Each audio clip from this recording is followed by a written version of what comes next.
La nuit de ses noces, Naïla a été brisée dans sa chair, dans son silence, dans son humanité.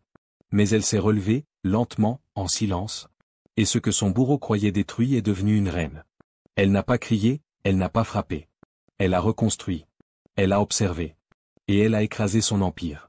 Non par vengeance, mais par élévation. Le mariage du silence. Le village entier avait chanté ce jour-là.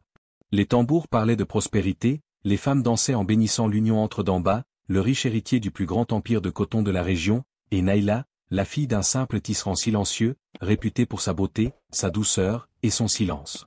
Personne ne savait que Naïla avait arrêté de parler depuis ses 9 ans, depuis qu'elle avait vu sa mère mourir sous les coups d'un homme qu'on n'avait jamais retrouvé. Personne, sauf Damba. C'était précisément ce silence qui avait fasciné Damba. Il voyait en elle une femme docile, muette, incapable de le contredire. Il avait fait une promesse à son père mourant, épouser une femme, qui ne parle pas, donc ne trahit pas. La nuit tomba. Le voile de Naïla fut levé sous les lanternes de cuivre et les bénédictions murmurées. Ce qui devait être une nuit d'amour s'est transformé en un cauchemar irréparable. Damba, enivré, violent, consumé par un désir tordu de domination, brisa Naïla. Pas seulement son corps. Sa colonne vertébrale. Et son enfance. Et son dernier espoir. Elle ne cria pas. Elle ne pleura pas. Elle ne dit rien. Mais à cet instant précis, elle fit un serment en silence. Le serment des ténèbres. Le matin se leva sur une mariée brisée, allongée seule sur un lit doré souillé d'ombre et de honte. Naïla ne pouvait plus bouger. Le médecin, appelé discrètement par les domestiques, fut payé pour se taire. C'est une chute, avait dit Damba. Elle est maladroite. Fragile. Il riait pendant que Naïla regardait le plafond, le visage figé, les yeux ouverts sur le vide. Elle entendait tout, comprenait tout, mais ne disait rien. Comme toujours. On l'installa dans une chambre à l'étage, loin du monde. Prisonnière d'un palais sans fenêtre pour elle. Elle ne pouvait plus marcher. Son corps trahi par l'homme qui avait juré de l'honorer. Mais dans ce silence, dans cette immobilité, quelque chose naissait. Une volonté brûlante. Une intelligence froide. Un projet. Damba l'avait réduite à l'état d'ombre, pensait-il? Alors elle deviendrait une ombre, mais une ombre qui observe, qui écoute, qui retient, et qui prépare. À force de silence, elle apprit les affaires de Damba mieux que lui-même. Les domestiques l'aimaient. On la croyait inoffensive. Alors il parlait librement devant elle. Il lui confiait les secrets de l'empire de coton, les trahisons des fournisseurs, les chiffres cachés, les noms des comptes, les maîtresses, les pots de vin. Elle mémorisait tout. Chaque mot. Chaque chiffre. Chaque nom. Elle ne pouvait plus bouger. Mais elle pouvait encore penser. Et elle allait frapper là où il ne s'y attendrait jamais. L'éveil d'un fantôme. Un an s'était écoulé. Naïla ne parlait toujours pas. Naïla ne marchait toujours pas. Mais dans la maison, on disait souvent. Elle est partout, cette femme. Même muette, elle vous entend avec les os. Damba, de son côté, se croyait intouchable. Il voyageait, dilapidait, séduisait, étendait son empire avec arrogance. Il avait oublié Naïla. Pour lui, elle était une erreur bien rangée dans une pièce à l'étage. Un accident médical. Mais chaque semaine, une femme discrète entrait dans la chambre de Naïla. Elle s'appelait Aminata, ancienne sage-femme devenue infirmière clandestine. C'est elle qui avait compris que Naïla n'était pas folle. Pas brisée dans la tête. Seulement réduite au silence par la peur, et au sol par la violence. Alors Aminata la rééduqua, doucement, lentement, patiemment. Les jambes bougeaient. D'abord un orteil. Puis deux. Puis le genou. Puis le bassin. Un jour, Naïla tomba du lit, volontairement. Et au lieu de pleurer, elle sourit. Elle venait de retrouver un bout de contrôle. La nuit suivante, elle fit quelque chose qu'elle n'avait pas fait depuis 15 ans. Elle parla. D'une voix rauque. Une seule phrase. À elle-même. Il ne verra pas venir la tempête. Et dans le noir, seule dans sa chambre, Naïla se leva. Le retour de l'immobile. La première fois qu'elle descendit les marches du manoir, tous les domestiques s'arrêtèrent. Le silence fut total. Même le vent sembla retenir son souffle. Naïla marchait. Droite. Lente. Mais debout. Ses yeux, calmes comme deux tombeaux, balayaient les couloirs du domaine. Madame, osa murmurer une servante. Elle ne répondit pas. Mais ses pas répondaient à sa place, elle n'était plus une victime. Elle était une présence. Damba, de retour de Dakar ce soir-là, faillit lâcher son verre de whisky en la voyant assise dans le salon. Elle ne parlait toujours pas. Mais elle le regarda droit dans les yeux. Et il sentit, la peur. Il tenta de plaisanter. Tu t'es enfin décidé à rejouer à la poupée debout? Elle ne rit pas. Le lendemain, elle demanda à voir les comptes. Il éclata de rire. Tu veux gérer mon empire maintenant? Elle hocha la tête. Un seul geste. Silencieux. Mais ferme. Intrigué, il la laissa faire. Pensant qu'elle se ridiculiserait. Mais en une semaine, elle récupéra 12% des parts dormantes de l'entreprise, en usant des secrets que ses amis ignoraient qu'elle connaissait. Elle commença à déplacer les pièces. Les fournisseurs commencèrent à l'appeler. Les employés à lui obéir. Dans les couloirs, un surnom apparut, murmuré avec un mélange de respect et de crainte. La veuve vivante. Car elle agissait déjà comme si Damba était mort. La femme aux mains de cendre. Naila ne parlait toujours pas. Mais désormais, elle n'en avait plus besoin. Un regard suffisait à faire taire un conseil d'administration. Un geste, et un directeur commercial quittait son poste. Dans l'ombre, elle réorganisait tout. Elle vendait ce qui était pourri. Elle rachetait ce que Damba avait gaspillé. Elle signait des contrats en coulisses, avec des rivaux historiques de son mari. Elle transformait lentement l'empire de coton en empire de feu. Damba, de son côté, commençait à perdre pied. Ses amis ne répondaient plus. Ses appels restaient sans réponse. Ses comptes bancaires bougeaient, mais pas dans le bon sens. Un matin, il ouvrit la porte de son bureau, et trouva Naila assise à sa place. Elle le fixa. Un long moment. Puis elle déposa un petit sac en tissu sur le bureau.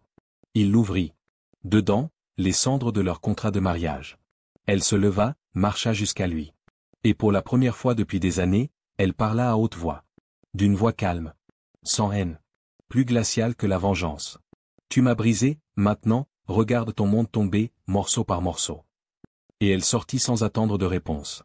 Ce soir-là, Damba se retrouva seul. Vraiment seul. Les clés du tombeau. Damba ne reconnaissait plus sa vie.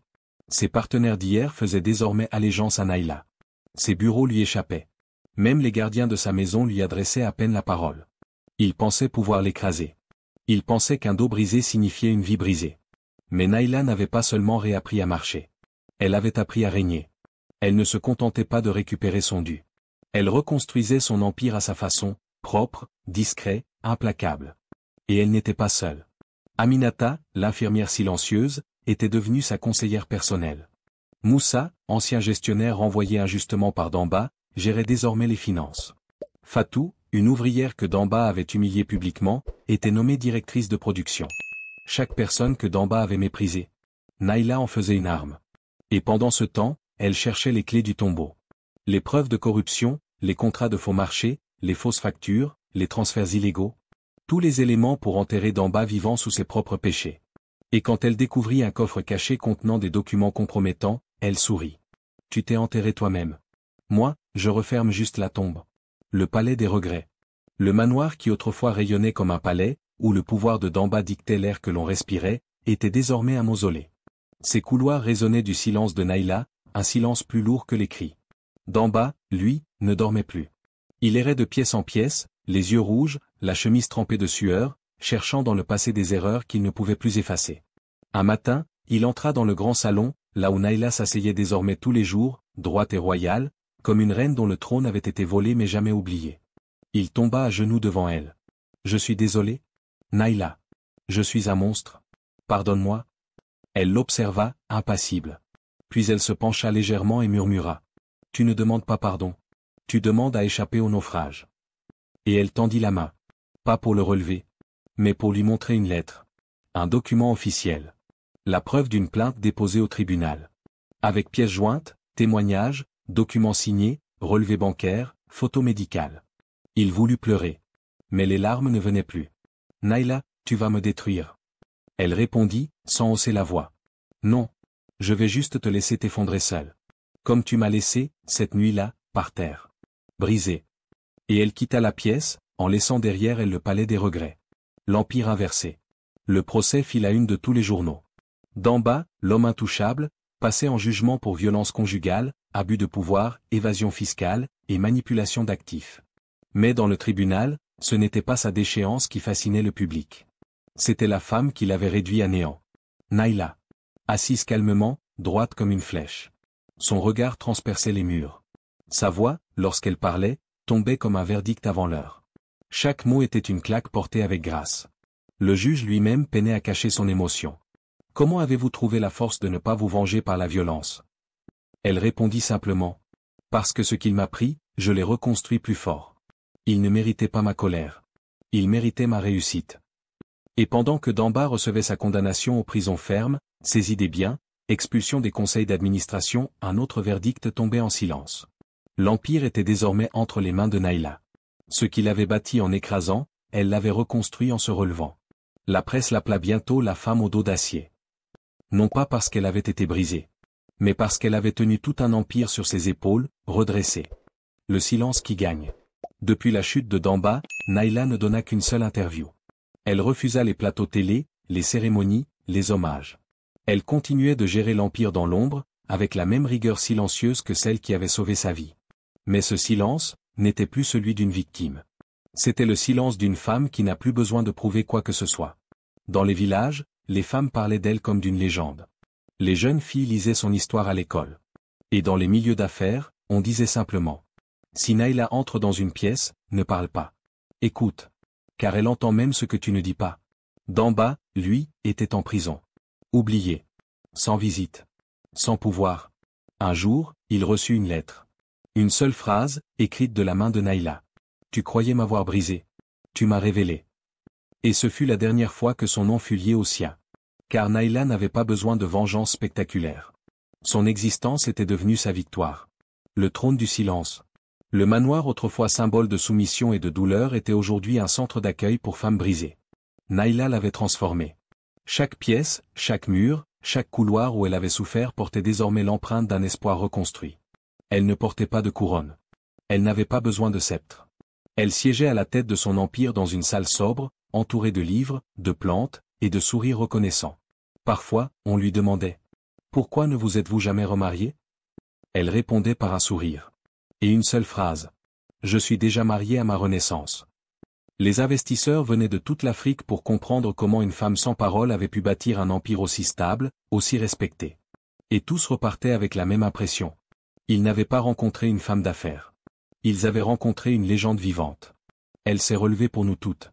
Un matin, une jeune fille brisée franchit la porte du centre de Naïla. Yeux noirs. Silencieuse. Tremblante. Naïla s'approcha, s'agenouilla lentement, et lui tendit la main. Tu n'as pas à parler. Tu n'as même pas à marcher. Commence juste par me regarder, et je te jure que tu n'es plus seul. Et c'est ainsi que la boucle fut bouclée. Ce qu'on voulait enterrer, est devenu un trône.